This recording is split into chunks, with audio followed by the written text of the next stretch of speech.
Good afternoon.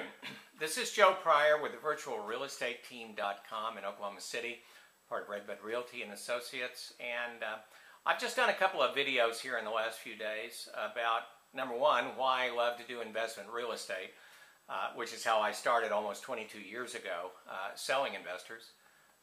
That was my beginning to real estate. And why I really love to do short sales, which some people question me about that, or why I'm willing to work so hard on short sales, but I love the idea of helping people avoid foreclosure. I know it's hard work, but it is, I think, the most rewarding work that I've done in almost 22 years of real estate. What I want to do today is put the two together and to talk to you about how in Oklahoma City real estate, how these two ideas of investing in real estate and rescuing people from short sales really just work perfectly together. Now, one of the things that I've talked about in previous videos and the video on investing is just how stable the Oklahoma City market is. I'm kind of at a disadvantage in one particular respect, that Oklahoma City is not a sexy market. Now, I don't know if it's ever been a sexy market, by the way, but especially now where you have devastated markets like Phoenix, like Las Vegas, like Orlando, for instance, where prices have come down dramatically. Of course, again, ridiculous prices in 2005 and 2006, unsustainable, unreal, totally created in this bubble economy that where a lot of people made money, but a whole lot of people suffered. Whereas with Oklahoma City, we weren't in the bubble. Our economy is strong. Our unemployment is low. And so for the conservative investor that's looking to say, hey, values are going to stay solid in Oklahoma, this is the place to be. Again, the articles that I've read recently talking about some of these really flamed out markets is that they're going to go down some more, that the lenders have got years of foreclosed properties that they're sitting on. So if you're in Orlando, or you're in Phoenix, 5 years from now probably, you're going to see things in a timed release, because if they release everything at once, then they will just kill everything. That's how many foreclosures are out there. And so that's not going to happen, but these markets, in any sense of appreciation and probably potentially some depreciation, are going to be affected. So from an investment point of view, if you're looking to retain value, if you want to be in a market that's growing with low unemployment, because hey, if there's low unemployment, then you got people buying houses, and those are the people that are driving appreciation, keeping the market stable, but also because there's a huge influx of workers coming in, many of which are going to rent for at least a year, possibly two. And so the rental market is very, very strong. So these are the reasons to be behind Oklahoma City. Incredibly low vacancy rates, appreciation in rentals, which is really important because there's two types of appreciations in investment real estate. Number one, the property itself, and number two would be rental.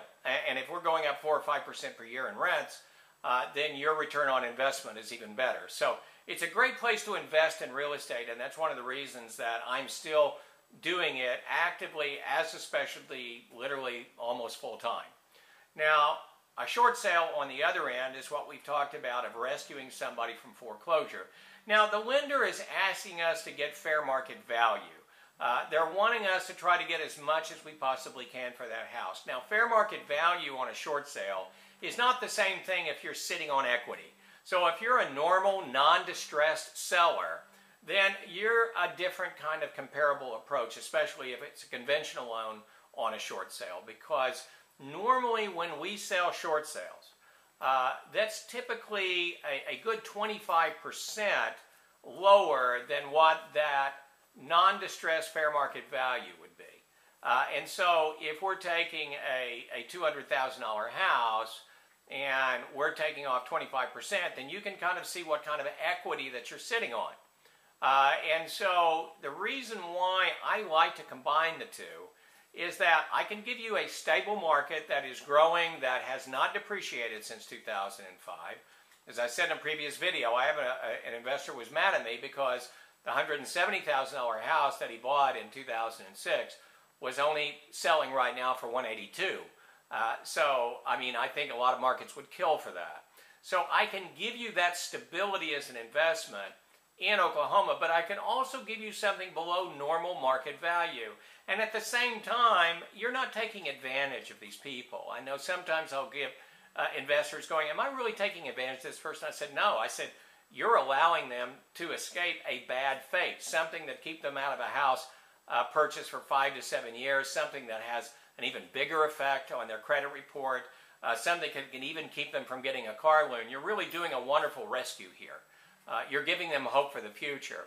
The other thing I like for investors to be involved in short sales is the fact that, you know, I get realtors with owner-occupants, and they're going, you know, they're like a little kid sometimes, you know, in the backseat of a car, you know, that's driving to a vacation or some kind of a spot outside the state. And every 10 minutes they're asking, are we there yet? Are we there yet? Are we there yet? And I get this constantly all the time, and they get impatient and say, I'm done. I'm going away. An investor's not like that, and they're really good for short sale people because an investor's going to go, you know what, that did take 90 days instead of 60 days. I like this price. I like your rental market. I'll wait the extra 30 days. And so we don't have to start all over again trying to find a new investor or a new buyer, or excuse me, a new owner-occupant to go ahead and buy that property and maybe run against the timeline. So we love investors for short sales in that particular respect because they're the most secure, stable people under contract as a buyer of a short sale that we can possibly have. So there you have it. You have short sales and you have investors. Two of the things that my team specializes in, two of the things that we want to put together with you. We want to give the investor a great deal, a wonderful return, equity to start with, positive cash flow, a great return on investment. And we want to give the seller of a distressed property doing a short sale a secure buyer, someone that's willing to go the distance to make sure that that deal gets closed, which is in their best interest. If you're an investor or if you're somebody that's distressed and need to do a short sale, let me put you together. This is Joe Pryor with the virtualrealestateteam.com in Oklahoma City, where we deliver traditional real estate values with the speed of technology.